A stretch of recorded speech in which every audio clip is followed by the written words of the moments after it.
vous écoute. Merci. Merci. Merci. Au revoir.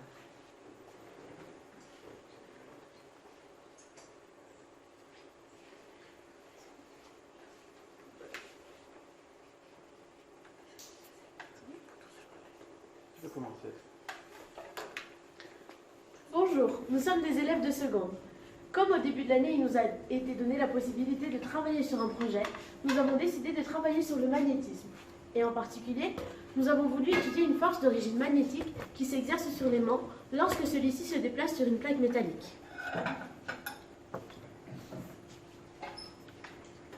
Nous avons choisi ce sujet car il est assez spectaculaire. En effet, le cuivre n'a pas d'aimantation permanente. Pourtant, si la plaque est soulevée rapidement, l'aimant est soulevé.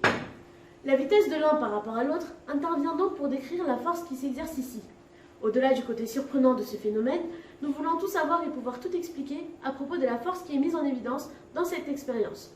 Pour y parvenir, nous avons tout d'abord cherché à faire le lien qu'il y a entre la force d'origine magnétique et la vitesse de l'aimant. C'est ce que nous vous présenterons dans une première partie. Et une fois cette force d'origine connue, nous avons cherché d'autres paramètres dont elle pouvait en dépendre. Voyons dès à présent le lien qu'il y a entre la force d'origine magnétique et la vitesse de l'aimant. Alors, pour trouver le lien entre la force d'origine magnétique et la vitesse de l'aimant, nous avons tout simplement fait glisser un aimant sur une plaque de cuivre et nous avons pris en vidéo avec notre téléphone. Ensuite, nous avons exporté et analysé la vidéo avec le logiciel Lattice Pro pour pouvoir mesurer assez précisément la vitesse de l'aimant. Donc ici, nous pouvons voir l'évolution de Y en fonction du temps. Et là, la première chose que nous pouvons voir et qui est très intéressante, c'est que l'aimant dévale la pente à une vitesse constante, et ce, dès le début. Donc nous avons essayé de voir sa phase d'accélération avec une caméra qui filme à 240 images par seconde, mais ce, sans y arriver. Donc nous pouvons en déduire que sa phase d'accélération pourrait se faire sur une durée inférieure à 4 millisecondes. Ensuite, pour bien se rendre compte de l'influence de la force d'origine magnétique qui agit sur l'aimant lorsqu'il glisse sur du cuivre, nous l'avons fait glisser sur du bois. Et ici, nous pouvons voir que l'évolution de Y est parabolique. Cela signifie que la force de frottement exercée par le bois sur l'aimant est ici constante et indépendante de la vitesse, alors que là, sur le cuivre, il y a bien une autre force d'origine magnétique qui agit sur l'aimant, mais qui, elle, dépend de la vitesse. Donc c'est une force qui va agir dans les premiers instants de la descente de l'aimant jusqu'à ce que le bilan des forces agissant sur l'aimant devienne nul. Mais alors, quel est le lien exact entre la force d'origine magnétique et la vitesse de l'aimant? Eh bien, pour le savoir, nous avons refait l'expérience avec différentes inclinaisons de la plaque. Comme vous pouvez le voir, quand on fait glisser un aimant et qu'on fait varier l'inclinaison, la vitesse varie. Nous avons donc refait plusieurs expériences, puis nous les avons filmées et analysées avec le logiciel Lattice Pro. Et voici les résultats obtenus.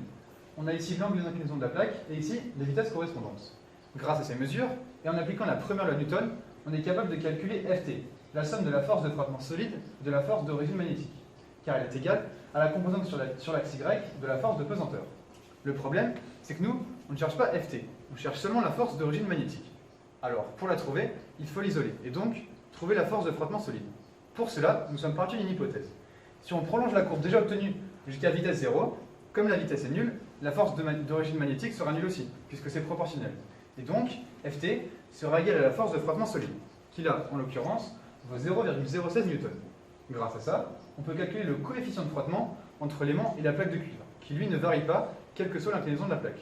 En l'occurrence, ici, il vaut 0,1. On peut donc calculer, pour chaque valeur d'inclinaison de la plaque, la valeur de la force de frottement solide, et donc la valeur de la force d'origine magnétique. On peut alors tracer l'évolution de la force d'origine magnétique en fonction de l'inclinaison, et donc en fonction de la vitesse. On peut voir ici cette évolution. On a essayé de la modéliser avec une fonction simple, mais on voit bien que ce n'est pas possible. Et bien voilà une partie du contrat remplie. On a l'évolution de la force d'origine magnétique en fonction de la vitesse. Et on peut passer à la suite. Eh bien, pas encore. Il y a tout de même quelque chose qui nous embête. Il s'agit de l'hypothèse que nous nous sommes faites pour déterminer la force de frottement en extrapolant la courbe jusqu'à des vitesses p. Donc nous avons voulu à nouveau refaire l'expérience. Nous avons voulu à nouveau chercher le lien entre la force d'origine magnétique et la vitesse, non pas en laissant glisser un aimant sur une plaque de cuivre, mais plutôt en le tirant avec une masse.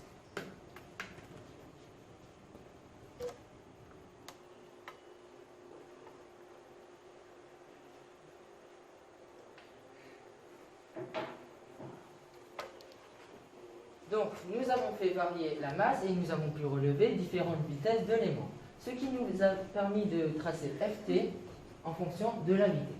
Et là, contrairement à ce que nous avions précédemment, le fait d'avoir une évolution linéaire de Ft nous permet directement de dire que la force d'origine magnétique est proportionnelle à la vitesse et que ce terme représente la force de frottement solide.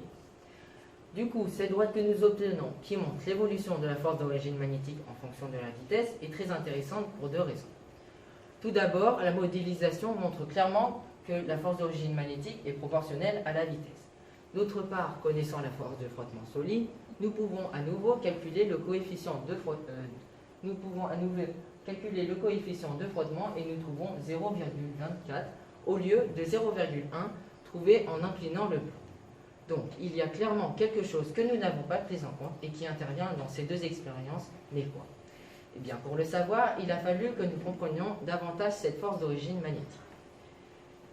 Tout d'abord, commençons par résumer les notions dont nous avons besoin avant de savoir comment nous allons les utiliser. Il faut simplement savoir que lorsqu'on fait varier le flux du champ magnétique près d'une pièce en cuivre, des courants électriques induits vont être créés dans cette plaque de cuivre.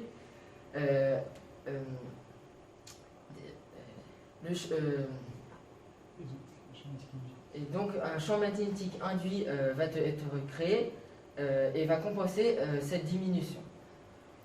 En gros, en augmentant la distance entre l'aimant et le cuivre, on diminue le flux du champ magnétique dans le cuivre, ce qui revient à dire qu'on aurait deux pôles magnétiques opposés en regard l'un de l'autre, d'où le fait que l'aimant soit tiré vers le haut lorsqu'on relève la plaque de cuivre rapidement. Et bien maintenant, que se passe-t-il lorsque ce champ magnétique se déplace sur la plaque de cuivre? Imaginons maintenant un aimant posé sur sa face sud. Il glisse vers la gauche. Au point numéro 1, l'aimant se rapproche et donc le champ magnétique augmente. Alors, comme on vient de le voir, un champ magnétique induit se crée pour compenser l'augmentation du champ magnétique de l'aimant. Loin derrière l'aimant, c'est l'inverse. Le champ magnétique diminue. Et donc, un champ magnétique induit se crée cette fois dans le même sens que le champ magnétique de l'aimant. Mais voyons maintenant ce qui se passe beaucoup plus proche de l'aimant. Juste devant l'aimant, le champ magnétique augmente. Et donc, un champ magnétique induit se crée en opposition au champ magnétique de l'aimant. Et juste derrière, c'est l'inverse. Le champ magnétique induit est dans la même direction que le champ magnétique de l'aimant. Et ça, ce n'est pas sans conséquence, puisqu'on constate que la plaque est aimantée ici nord-sud et ici sud-nord. Or, comme vous le savez, un pôle nord et un pôle sud s'attirent, alors que deux pôles sud se repoussent. Et on a donc un effet d'élévation à l'arrière de l'aimant. Mais cet effet est-il vraiment à prendre en compte, me direz-vous? Eh bien, je vous laisse juger par vous-même.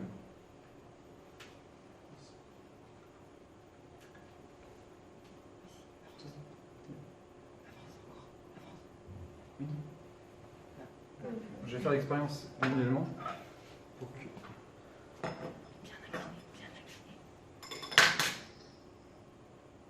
Je le refais. Comme vous le voyez, cette expérience n'est pas négligeable.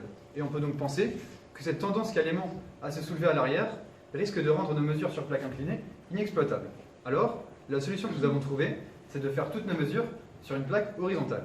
Ainsi, sur une plaque horizontale, la force de pesanteur va s'opposer à cette élévation à l'arrière de l'aimant, et la force de frottement sera donc fixe. Et on aura donc des mesures beaucoup plus fiables et exploitables.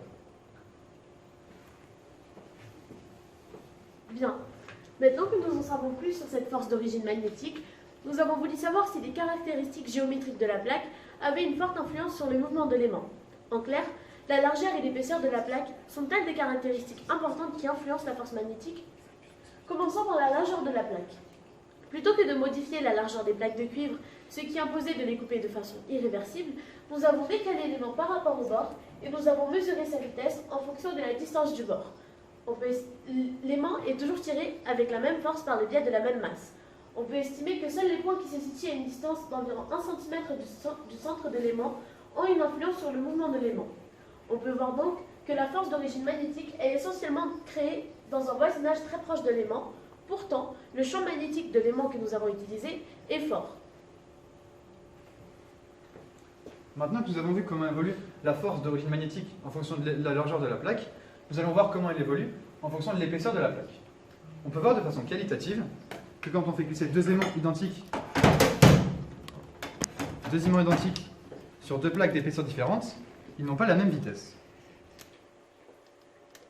Nous nous sommes alors demandé jusqu'à quelle profondeur les courants responsables de cette force d'origine magnétique avaient-ils une influence.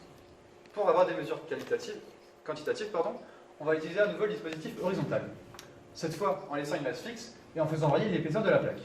Et voici les résultats obtenus. On a ici l'épaisseur de la plaque en millimètres et ici les vitesses de l'aimant correspondantes. On peut alors placer ces valeurs dans un tableau avec en ordonnée la vitesse de l'aimant et en abscisse l'épaisseur de la plaque. Et on voit donc l'évolution de la vitesse en fonction de l'épaisseur. Or, le problème, c'est qu'ici, on ne peut pas dire que cette évolution montre également l'évolution de la force d'origine magnétique. Et en fait, c'était aussi vrai dans la diapositive, dans l'expérience d'avant. Pourquoi? Parce que le coefficient de frottement entre la vitesse et la force d'origine magnétique doit justement dépendre de l'épaisseur de la plaque. Mais alors, comment obtenir l'évolution de la force d'origine magnétique en fonction de l'épaisseur? Eh bien, pour cela, il faut s'intéresser à K, le coefficient de proportionnalité entre la vitesse et la force d'origine magnétique. Pour cela, pour chaque épaisseur de la plaque, nous avons refait une série de mesures en faisant varier la masse, ce qui nous a ainsi permis de calculer le coefficient de proportionnalité K entre la vitesse et la force d'origine magnétique pour chaque épaisseur de la plaque. On peut alors les placer ici, dans un graphique. On voit qu'on peut modéliser cette évolution avec une fonction exponentielle, qui a une longueur caractéristique d'environ 2,9 mm. Et cela nous permet donc d'estimer qu'à partir d'environ 1,3 cm, l'épaisseur de la plaque n'aura plus beaucoup d'influence sur la force d'origine magnétique.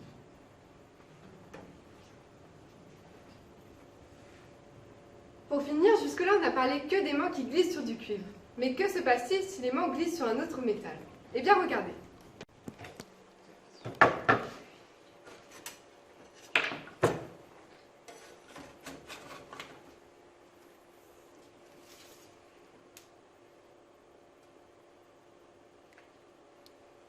On voit que là encore, la force magnétique est bien présente. Elle est plus faible avec l'aluminium qu'avec le cuivre, mais elle est tout de même présente. Nous voulons comparer la constante de proportionnalité entre la force magnétique et la vitesse entre le cuivre et l'aluminium. Pour cela, nous prenons une plaque d'aluminium de même épaisseur que la première plaque de cuivre avec laquelle nous avons effectué nos premières mesures. Mais cette fois-ci, comme on sait que l'aimant a un mouvement rectiligne uniforme, nous allons mesurer la vitesse à l'aide de 2 photocapteurs. Lorsque l'aimant passe devant les capteurs, on obtient un signal. C'est légèrement moins précis qu'une analyse vidéo, mais c'est largement suffisant pour l'étude comparative que nous voulons mener.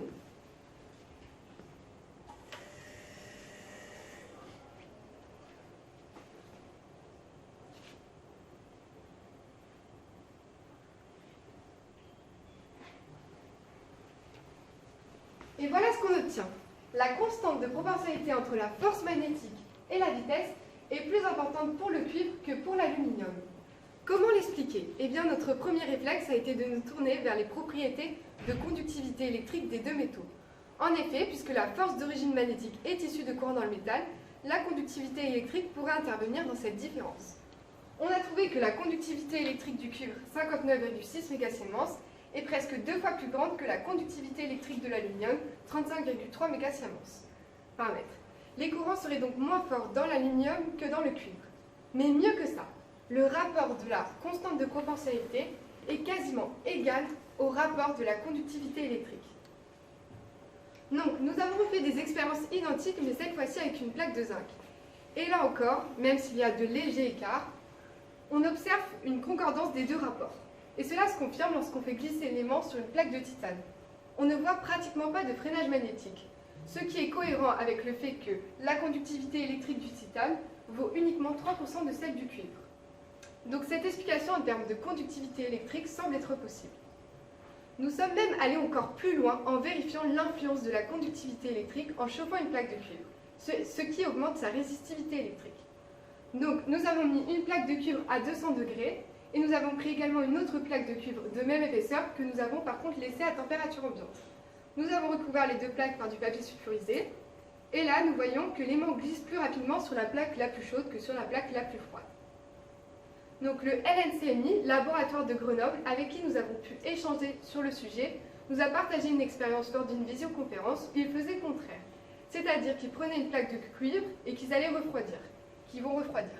Donc ils la plongent dans de l'azote liquide et ils prennent également une autre plaque de cuivre de même épaisseur qui laisse à température ambiante. Ils recouvrent ces deux plaques d'une plaque de téflon et ils font glisser les aimants. Et là encore, on observe le même phénomène. L'aimant glisse plus rapidement sur la plaque la plus chaude, du fait d'une conductivité électrique plus faible. Donc, jusque-là, pour finir, alors puisqu'on est en train de comparer le phénomène sur différents métaux et que nous disposons de plaques d'épaisseur de différentes épaisseurs, et que nous disposons de plaques d'aluminium de différentes épaisseurs, nous voulons voir l'influence de l'épaisseur de la plaque d'aluminium sur le phénomène étudié. Donc, comme pour le cuivre, nous avons tracé l'évolution de K en fonction de l'épaisseur de la plaque. Et la surprise, alors que les points évoluaient de la même manière que pour le cuivre, quelque chose de particulier se passe pour des épaisseurs supérieures à 1 cm. Nous avons refait 3 fois les mesures, mais cela ne change rien. Alors, nous avons cherché s'il y a une autre propriété différente entre le cuivre et l'aluminium.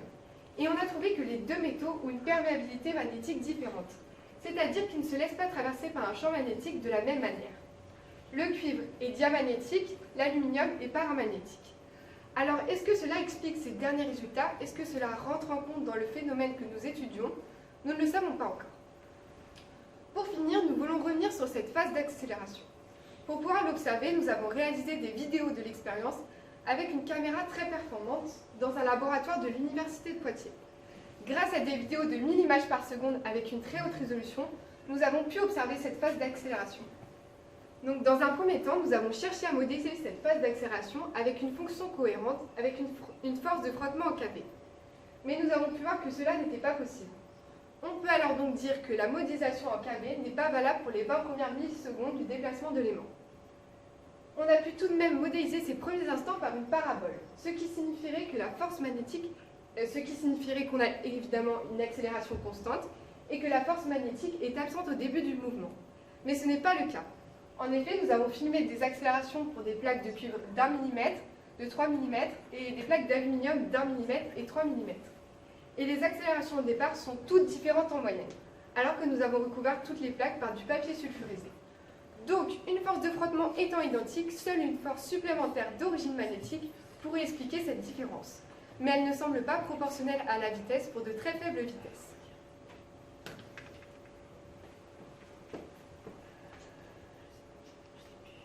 Pour conclure, grâce à une démarche expérimentale, nous avons pu établir le lien qu'il y a entre la force d'origine magnétique et la vitesse de l'aimant. Cela n'a pas été si évident que ça, car nous avons dû comprendre certaines observations afin d'ajuster notre protocole expérimental pour éviter certains phénomènes parasites. C'est ce qui nous a par exemple encouragés à poursuivre nos mesures non pas en faisant glisser les aimants sur une pente, mais plutôt en les tirant sur un plan incliné. Nous avons pu aller encore plus loin en quantifiant la force magnétique induite en fonction de l'épaisseur ou du matériau utilisé. C'est ce qui nous a amené à parler de conductivité électrique.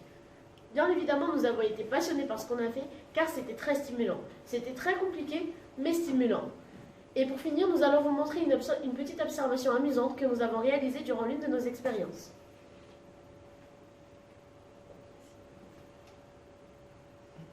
Non, retourne en arrière. En arrière.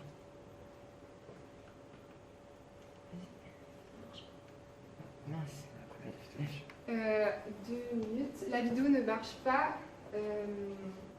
Sinon, on peut vous la montrer en vrai. On va vous la montrer en vrai. Donc, on a pu observer que en mettant... Bon, c'est bon, ok. Donc, en théorie, voilà ce que donne notre expérience, notre petite observation. Dans un certain sens, on met la plaque et on observe que l'aimant tourne dans le sens inverse des aiguilles d'une montre. Par la suite, on tourne la plaque de 180 degrés et là, on observe que l'aimant tourne dans le sens des aiguilles d'une montre. Donc, voilà ce que ça donne en pratique.